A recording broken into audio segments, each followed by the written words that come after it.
Good morning प्यारे बच्चों। जैसा कि लास्ट टाइम हम सभी लोगों ने संविधान के निर्माण की प्रक्रिया के बारे में पढ़ा था, अब हम भारतीय संविधान के निर्माण के चरणों को सही ढंग से, क्रमबद्ध ढंग से जानने के बाद में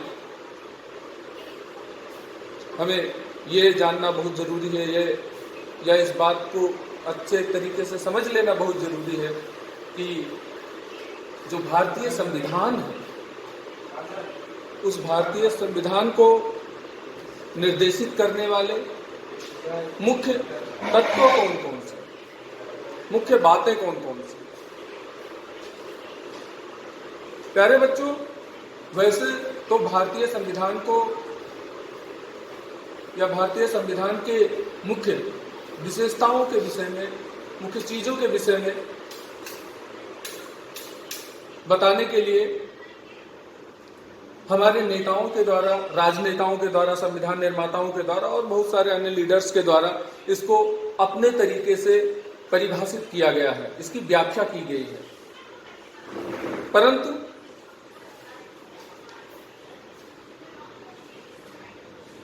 भारत के संविधान की जो प्रमुख तस्वीर है, या यूं कहें कि भारतीय संविधान का जो दर्शन है, वो भारत के संविधान की प्रस्तावना में सही रूप से परिलक्षित होता है। भारतीय संविधान की प्रस्तावना बहुत ही ज्यादा महत्वपूर्ण है भारत के संविधान को सही अर्थों में समझने के लिए, उसकी प्रकृति को सही अर्थों में समझने के लिए। और इसीलिए मैं आप लोगों से भी ये कहना चाहूंगा कि आप सभी बच्चों को भारत के संविधान की प्रस्तावना पूरी तरीके से कंठस्थ होनी चाहिए।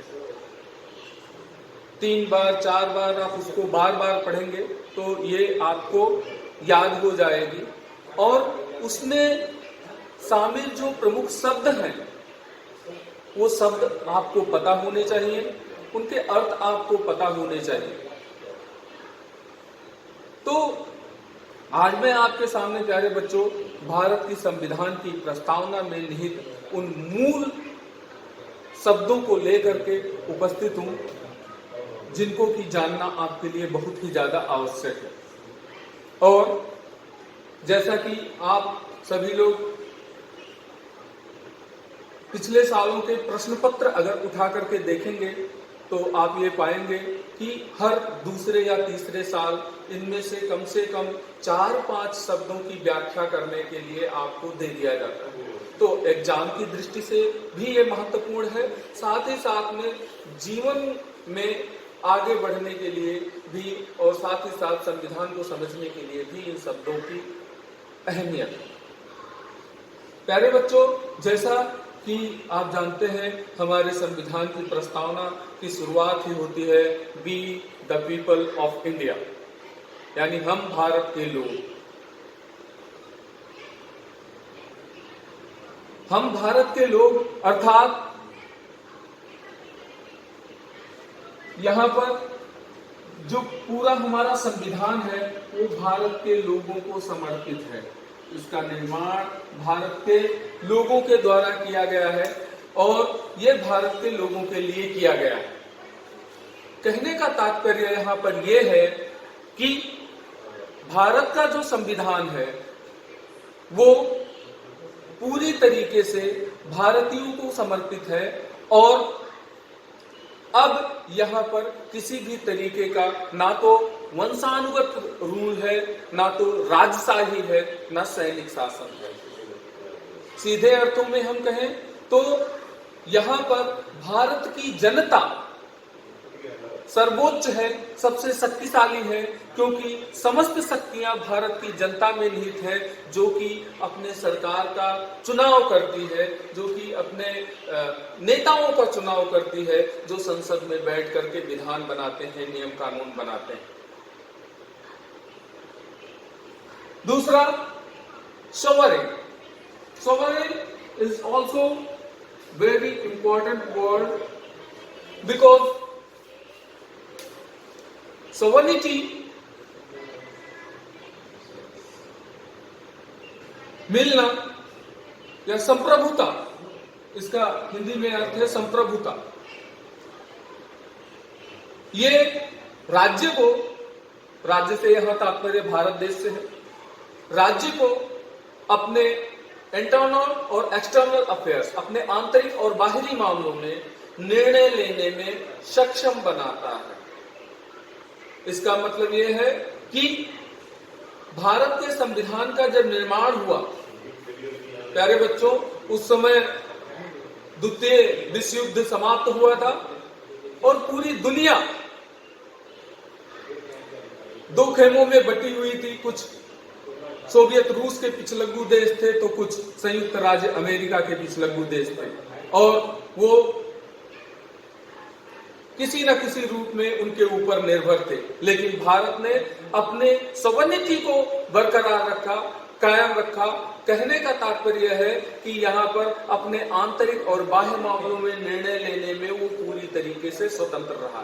तो ये एक स्वतंत्र इकाई के रूप में भारत देश की स्थापना हुई है, जिसमें किसी भी तरीके से बाहरी सरकारों का या बाहरी शक्तियों का कोई भी हस्तक्षेप नहीं है। तो संप्रभुता से यहाँ पर तात्पर्य है हमारा कि अपने इंटरनल और एक्सटर्नल अफेयर्स में डिसीजन लेने में पूरी तरीके से भारत स्वतंत्र हो, या संप्रभु राष्ट्र कहलाता है। सोशलिस्ट, सोशलिस्ट अर्थात समाजवादी, जैसे शुरुआत में ही कहा गया है, हम भारत के लोग भारत को एक संपूर्ण प्रभुत्व संपन्न समाजवादी पंथ निरपेक्ष गणराज्य बनाने के लिए। समाजवादी का अर्थ यहां पर हो गया कि भारत देश में रहने वाले विभिन्न वर्गों, विभिन्न समाजों एक रूपता रहेगी, समानता रहेगी, किसी के भी साथ में किसी भी तरीके का कोई अंतर नहीं रहेगा। राज्य के द्वारा सभी वर्गों को, सभी समाजों को एक समान अधिकार दिया जाएगा, एक समान ट्रीट किया जाएगा। राज्य के लिए सभी एक समान रहेंगे। और साथ ही साथ में यहाँ पर जो विचारधारा है वो ये भी स्पष्ट करती है कि जो गैप है, लोगों के बीच का जो अंतर है, वो अंतर बहुत ज्यादा नहीं रहेगा, जिससे या किसी भी तरीके का कोई भी अंतर नहीं रहेगा, और सभी लोगों को एक समान रूप से राज्य में ट्रीट किया जाएगा। नेक्स्ट वर्ड है हमारा सेकुलर। सेकुलर जो कि यहाँ पर बहुत ही इंपॉर्टेंट हो जाता है, बहुत ही महत्वपूर्ण हो जाता है। इस शब्द को समझ लेना, इस शब्द के अर्थ को समझ लेना। सेकुलर का तात्पर्य यहाँ पर पंथ निरपेक्षता से। हमारे संविधान निर्माताओं को इस बात का भान था कि हमारे देश में जो है वो धार्मिक विविधता मौजूद है, विद्यमान है। यहाँ पर हिंदू, मुस्लिम, सिख, बौद्ध, जैन, पारसी सभी धर्मों, सभी समुदायों के लोग हैं। तो भारत का अपना धर्म कैसा होना चाहिए, भारत का अपना धर्म क्या होना चाहिए, ये एक बहुत ही महत्वपूर्ण प्रश्न संविधान निर्माताओं के समक्ष आया।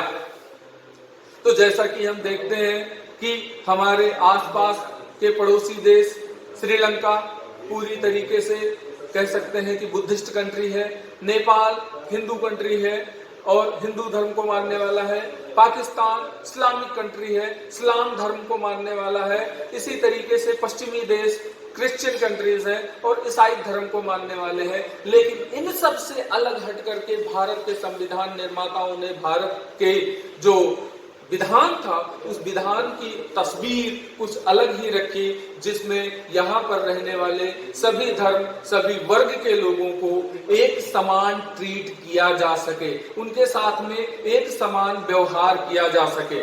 और यही कारण है कि भारत के संविधान में इस बात का स्पष्ट रूप से उल्लेख है कि भारत राज्य का अपना कोई धर्म नहीं होगा। वो पूरी तरीके से सभी पंथों के प्रति निरपेक्ष रहेगी, अर्थात भारत में रहने वाले सभी वर्ग के लोग, सभी धर्म के लोग, सभी जातियों के लोग, सभी मजहबों के लोग अपने पसंद के अनुसार किसी भी धर्म को अपना सकते हैं, उसका प्रचार प्रसार कर सकते हैं, उसकी उपासना कर सकते हैं और इस तरीके से उनको पूरी स्वतंत्रता है अपने पसंद के अनुसार अपना जीवन जीने की, अपने पसंद के अनुसार अपना धर्म अपनाने की। नेक्स्ट जो बहुत ही इंपॉर्टेंट वर्ड है प्यारे बच्चों, आप सभी लोगों ने फर्स्ट चैप्टर में इसके बारे में बहुत कुछ पढ़ा हुआ है, डेमोक्रेटिक। डेमोक्रेटिक अर्थात लोकतांत्रिक।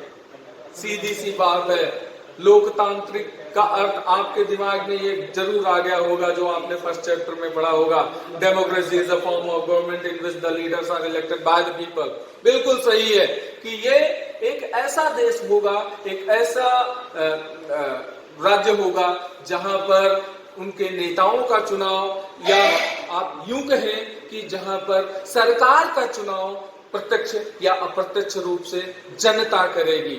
सार्वभौम वयस्क मताधिकार या यूनिवर्सल एडल्ट फ्रेंचाइज को यहाँ पर अडॉप्ट किया गया है, जिसके अनुसार 18 वर्ष से ऊपर के सभी व्यक्तियों को चुनाव में अपना मत देने का अधिकार है और वो सारे व्यक्ति मिलकर के भारत के सरकार की तस्वीर को तय करते हैं कि कौन सा जो है वो गवर्नमेंट वो पसंद करते हैं, वो अपने हिसाब से कर सकते हैं। किसी भी तरीके का कोई भी बाह्य दबाव उनके ऊपर नहीं होता है। ये एक बहुत ही इंपॉर्टेंट बात है प्यारे बच्चों। जो नेक्स्ट वर्ड है हमारे संविधान की प्रस्तावना का और बहुत ही इंपॉर्टेंट है, रिपब्लिक। हाँ, याद आ गया आपको, रिपब्लिक आपने पढ़ा था फ्रेंच रेवोल्यूशन के बाद में, किस तरीके से फ्रांस में जो है वो रिपब्लिक गवर्नमेंट की स्थापना होती है।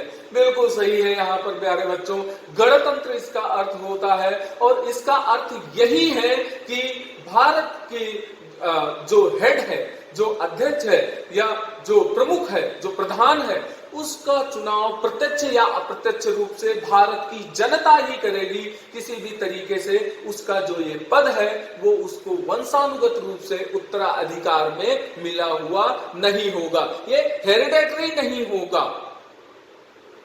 समझ रहे हैं ना आप? यहाँ पर ये उनको उत्तराधिकार में मिला हुआ पद नहीं होगा, प्रत्यक्ष या अप्रत्यक्ष रूप से भारत की जनता जो है वो अपने अध्यक्षों का, अपने मुखिया का चुनाव करेगी। जस्टिस,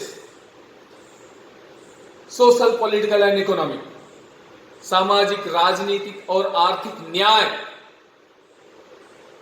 ये एक बहुत बड़ी चीज है प्यारे बच्चों। संविधान निर्माताओं को इस बात का पूरी तरीके से ज्ञान था संविधान का निर्माण करते समय कि समाज में रहने वाले सभी वर्ग के लोगों को, सभी तबके के लोगों को, सभी तरह के लोगों को न्याय मिल सके, किसी के साथ में किसी भी तरीके का कोई भी भेदभाव ना हो सके।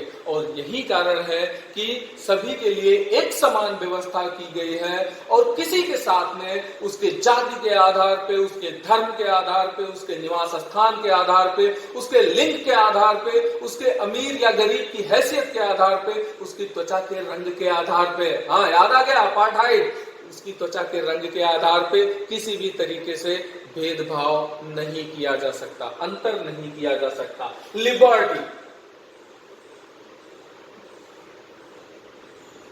लिबर्टी का अर्थ है स्वतंत्रता। लिबर्टी बहुत ही महत्वपूर्ण चीज है। हम जानते हैं कि ये शब्द जब आप पढ़ रहे हैं तो फ्रेंच रेवोल्यूशन की यादें आपको ताजा हो गई होंगी और वो सारे मूल तत्व तो आपको याद आ गए होंगे, liberty, fraternity, equality. Yes, all those things are included in our constitution and especially all these things are focused in the preamble of the Indian Constitution। हमारे भारतीय संविधान की प्रस्तावना में उन सारी चीजों को अच्छे तरीके तरीके से स्पष्ट किया गया है या उन सारे शब्दों का प्रयोग किया गया है जिससे भारत के संविधान की तस्वीर साफ हो जाती है कि भारत के संविधान का वास्तव दर्शन है क्या, भारत के संविधान का प्रारूप क्या है। तो लिबर्टी से यहां पर हमारा तात्पर्य है बच्चों स्वतंत्रता। स्वतंत्रता किस चीज की? Liberty of speech and expression, हमें अपने बातों को कहने की स्वतंत्रता, हमें अपने भावों को, अपने विचारों को व्यक्त करने की स्वतंत्रता, हमें अपने पसंद के अनुसार चीजों को अपनाने की, धारण करने की स्वतंत्रता, अपने पसंद के अनुसार धार्मिक उपासना करने की स्वतंत्रता, भारत के राज्य क्षेत्र में कहीं भी अबाध भ्रमण करने की स्वतंत्रता, निवास करने की स्वतंत्रता, पसंद का व्यापार करने की स्वतंत्रता, हर वो चीज जो कि एक भारतीय को आवश्यक है, जो कि किसी दूसरे की स्वतंत्रता में किसी भी तरीके से बाधा नहीं पहुंचाते हैं, उन सभी तरह की स्वतंत्रताओं की हिमायत भारत का संविधान करता है, जिसकी झलक हमको प्रस्तावना में दिखाई देती है। नेक्स्ट वर्ड है बेटा इक्वलिटी। इक्वलिटी अर्थात समानता। हाँ, हमारे संविधान में और खास तौर से भारतीय संविधान के भाग 3 में इसका स्पष्ट रूप से उल्लेख किया गया है, जिसकी झलक आपको यहां पर प्रस्तावना में मिल जाती है। इक्वलिटी का अर्थ यह हो गया इक्वलिटी बिफोर लॉ, यानी कानून के समक्ष समानता। भारत में रहने वाला कोई भी व्यक्ति, चाहे वो अमीर हो या वो गरीब हो, किसी भी धर्म का हो, किसी भी वर्ग का हो, किसी भी मजहब का हो, सभी लोग कानून की दृष्टि में एक समान।